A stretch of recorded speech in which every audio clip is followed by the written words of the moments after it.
사랑합니다. 개원예술중학교 여러분. 드디어 제 목소리를 들려드리게 됐네요. 사실 이게 네 번째 녹음이에요. 왜냐면 여러분 없이 수업을 하려다 보니까 제가 자꾸 예쁜 척을 해가지고 여러 번 녹음을 했는데 이게 자연스럽게 잘 안 되더라고요. 계속 잘 보이고 싶어서 그런지 예쁘게 목소리를 내려고 노력을 하더라고요. 아무튼 살짝 적응이 안 되는데요. 어쨌든 여러분 앞에서 생생한 수업을 하고 싶지만 우리가 아직 만날 수가 없어서 너무 아쉬운 마음입니다. 여튼 오늘은 도덕 첫 시간이고요. 오늘의 주제는 사람다운 사람이 뭐냥입니다.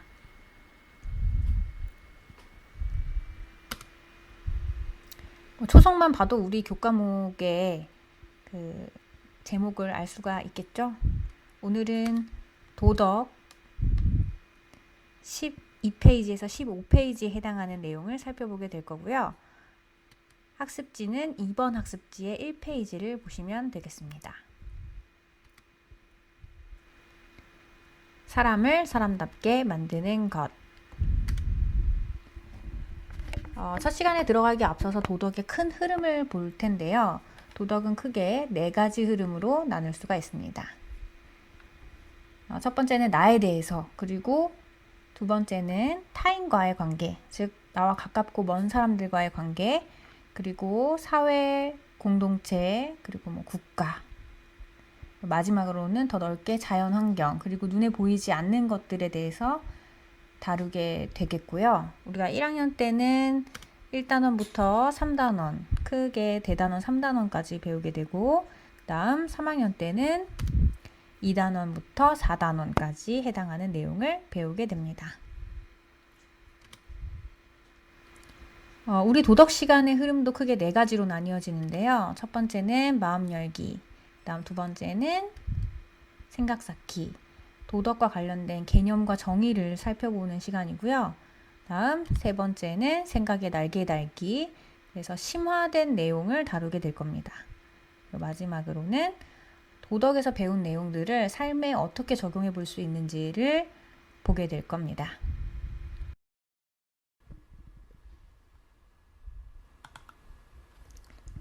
마음 열기를 같이 보도록 하겠습니다. 우리는 흔히 상상할 수도 없는 끔찍하고 무도한 범죄 사건이나 폐륜 사건, 또 사회에서 일어나고 있는 어떤 많은 정치적인 부패들이나 혹은 경미하지만 양심을 속이는 일, 인권을 유린하는 일들을 벌이는 사람에게 사람이 어떻게 저러냐 라는 말을 하기도 합니다.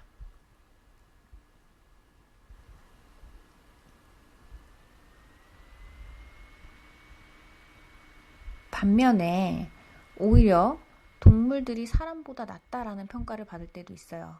지금 사진 속에 보이는 고양이는 밥을 주는 할머니께 은혜를 갚기 위해서 할머니가 밭일을 하실 때마다 자주 끼시는 목장갑을 동네 여기저기에서 물어다가 은혜를 갚는다고 하는 고양이입니다. 너무 귀엽죠? 근데 그럼 이런 의문이 들 수가 있어요. 그럼 이렇게만 한다면 고양이도 사람이 될 수 있는 걸까? 그리고 고양이도 사람답다라는 말을 들어도 되는 걸까? 라는 질문을 할 수가 있겠죠? 그래서 우리는 어떨 때 진정 사람이 사람답다라는 이야기를 들을 수 있을까에 대해서 생각해 보려고 합니다.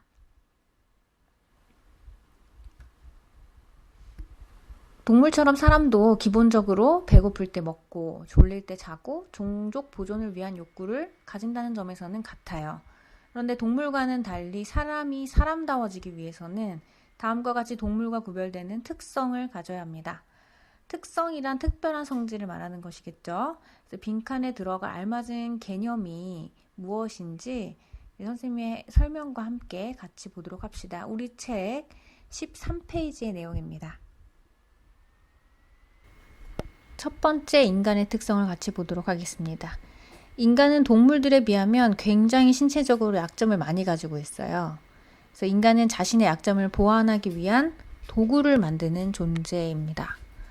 그래서 우리는 치타의 어떤 날카로운 이빨이나 튼튼한 다리, 또 빠른 동작을 만들어낼 수 있는 근육을 가지지 못하고 있기 때문에 치타처럼 빠르기 위해서 자동차를 만들었고요. 여러분, 우리가 작은 키를 보완하기 위해서 하이힐이나 깔창을 만들었죠. 그리고 작은 얼굴을 찍고 싶거나 또 더 넓은 배경을 담기 위해서 셀카봉을 만들어냈잖아요. 이렇게 우리의 단점을 보완하기 위해서 새로운 도구를 만들어낸다는 점에서 우리는 도구적 존재라고 할 수 있습니다.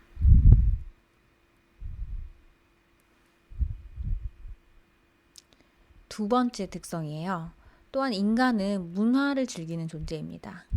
우리가 언어와 문자를 사용해서 상징을 만들어내고 지식을 쌓고 예술을 즐기는 등의 활동은 인간이 문화적 존재임을 보여주는 사례입니다. 세 번째, 인간은 혼자서 살 수가 없어요. 여러분들이 배틀그라운드를 하거나 아니면 롤을 하거나 축구와 같이 게임을 할 때나 스포츠를 한다고 하더라도 여럿이서 함께 즐기는 활동을 하는 것만을 봐도 알 수가 있죠. 또 인간은 사회에 적응하기 위해서 사회화 과정을 거치고 또 서로 더불어 살아가는, 그래서 혼자는 살 수 없는 사회적 존재라고 할 수 있습니다. 마지막 특성이에요. 이것은 인간만이 가지는 뚜렷한 특징이라고 할 수 있겠는데요. 우리는 옳고 그름이 무엇인지에 대해서 판단을 하고 옳지 않은 것을 하지 않으려고 노력하면서 욕구와 충동을 절제할 수 있는 존재, 또 선하고 옳은 것을 행하려는 존재, 다른 사람의 아픔에 공감하고 배려하는 특징을 가집니다. 인간의 가장 본질적인 특성은 바로 도덕적 존재라는 것입니다. 그렇다면 앞서 봤었던 우리 빈칸을 같이 채워보도록 할까요? 첫 번째, 인간은 도구나 기계를 만들고 문명을 이룩해 왔다는 점에서 도구적 존재. 다음, 인간 생활 양식의 총체인 문화를 가지고 있다는 점에서 문화적 존재. 다음, 세 번째, 사회화 과정을 통해서 인간다운 삶을 추구하고 다른 사람들과 도움을 주고받는 사회적 존재. 그리고 마지막, 인간의 가장 본질적인 특성을 대변하는 도덕적 존재라는 것입니다.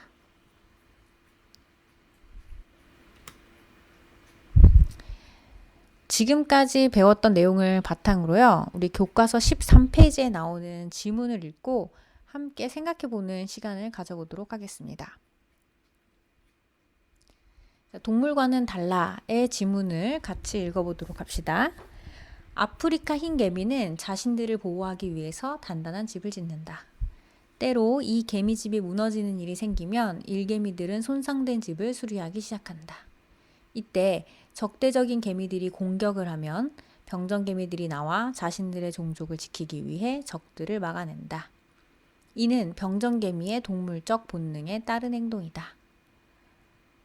한편 호메로스의 일리아드에는 트로이의 영웅 헥토르 이야기가 나온다. 그는 성벽 밖에서 무섭게 날뛰는 그리스의 영웅 아킬레우스를 전혀 동요하지 않고 기다리고 있다. 헥토르는 아킬레우스가 자신보다 강하며 자신을 죽이리라는 것을 알고 있지만 자신의 가족과 국민을 적으로 지켜야 하는 자신의 의무를 다하기 위해 희생하는 것이다. 자, 이 지문에서 봐야 할 두 개의 주요한 주인공은 병정개미와 헥토르죠. 자, 병정개미와 헥토르에 대해서 우리가 자세히 한번 살펴보도록 할 건데요. 자, 이게 아프리카 흰 개미의 모습입니다. 좀 징그럽죠? 네, 흰 개미는 사실 개미보다는 바퀴벌레에 가까운 족속이라고 하고요. 개미와는 원수 관계라고 해요. 그래서 흰 개미들은 개미를 먼저 공격하지는 않는다고 알려져 있는데 이 개미들이 일방적으로 공격을 하는 편이고요. 이들이 공격을 하면 흰 개미의 병정개미들이 개미들을 온몸으로 막는다고 합니다. 이 흰개미들이 이렇게 아주 조그마지만 이들이 집을 지으면 높이가 최고 8m에 이르는 집을 지을 수 있는데, 이 개미들의 공격을 막기 위해서 이 작은 흰개미들이 얼마나 자신의 몸을 던져서 최선을 다해서 막는지 알 수가 있죠. 자, 그 다음 주인공은 헥토르였죠. 헥토르. 이 신화 속에 등장하는 헥토르는 당시에 무적이었던, 그러니까 싸워도 이길 수 있는 승산이 없는 상대였던 아킬레우스로부터 가족을 지키기 위해 싸웁니다. 목숨을 걸고 자신과 국가와 또 가족을 위해서 힘겹게 싸웠던 인물입니다. 자, 그럼 병정개미와 헥토르의 공통점과 차이점은 어떤 것일까요? 병정개미와 헥토르는 종족이나 혹은 가족을 지키기 위해서 목숨을 내어놓고 싸운다는 점에서는 동일합니다. 하지만 헥토르를 병정개미와 다르게 영웅으로 보는 까닭이 무엇일까요? 여러분들이 이미 학습지 2번의 풀이를 통해서 굉장히 다양한 답안들을 보여줬는데, 그때 여러분들이 썼던 답안을 선생님이 정리를 해봤거든요. 우리 헥토르가 영웅이라고 보는 까닭은 동물적인 본능에 따르는 행위를 하는 개미와는 다르게 헥토르는 자발적으로 자신의 죽음을 예상하면서도 의무를 다하기 위해 가족과 국가를 위해서 희생했다라는 점에서 병정개미와는 다르다라는 여러분들의 생각을 많이 써줬거든요. 맞습니다. 이처럼 인간은 스스로의 의지와 자신의 판단에 따라 옳은 행동을 한다는 점에서 동물과는 구별되는 특징을 가진다고 할 수가 있겠죠. 자, 그렇다면 우리가 흰 개미와 헥토르의 차이점을 통해서 동물보다는 못한 사람은 어떤 사람일지 예상해 볼 수가 있겠죠. 자, 삶에 적용하기를 같이 보도록 하겠습니다. 선생님이 수업을 준비하면서 인간이 가지는 특성을 대표할 수 있는 뉴스를 보게 되었는데, 지금까지 우리가 배운 내용이 전부 다 들어가 있거든요. 우리가 같이 보도록 하겠습니다.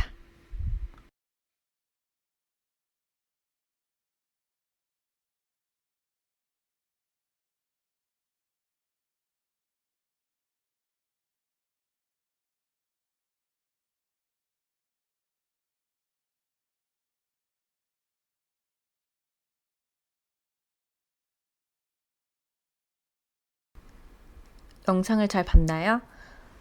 최근 코로나19 사태로 인해서 힘들고 어려운 상황에 놓여 있는 와중에도 이 마스크를 구하기 어려운 사람들이나 취약계층들을 위해서 봉사를 하는 면마스크 의병단의 이야기였습니다. 코로나라는 바이러스를 이겨내기 위해서 마스크를 만들었다는 점에서 도구적 존재로서의 특성이 드러나고, 또 마스크를 살 수 없는 사람들의 처지와 상황을 헤아리고 공감해준다는 점에서 도덕적인 존재의 특성을 우리가 볼 수 있었고요. 또 그들에게 마스크를 나누어주고 봉사하는 분들의 모습은 사회적이고 도덕적인 존재로서의 특성을 잘 보여주는 대목이라고 할 수가 있겠죠. 우리 이런 모습을 보면서 우리도 이런 국가적인 위기에서 누군가를 위해서 일할 수 있는 어떤 소소한 선행들을 실천할 수 있는 사람이 되었으면 좋겠다는 생각을 해보았습니다. 자, 이제 수업을 마칠 시간이 되었습니다. 아주 짧은 시간 동안 수업을 진행해 봤는데요. 오늘의 주제, 사람다운 사람이 뭐냥? 이라는 질문에 대한 답을 우리가 찾아볼 수가 있겠죠? 봄이 왔는데 또 여러분은 오지 않는 학교를 기다리니까 많이 적막한데요. 그래도 이렇게나마 수업을 할 수 있어서 다행이라는 생각도 살짝 듭니다. 다음 시간에는 이런 질문을 해보려고 하거든요. 사람은 태어날 때부터 선할까, 악할까, 착할까, 나쁠까? 라는 질문에 대해서 여러분 다음 시간이 오기 전에 자유롭게 생각해 보시고요. 오늘도 수고 많으셨습니다. 다음에 봅시다.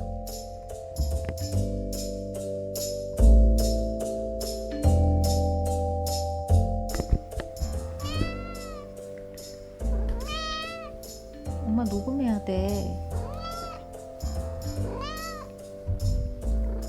잘 자, 만보야. 응? 꼭 자.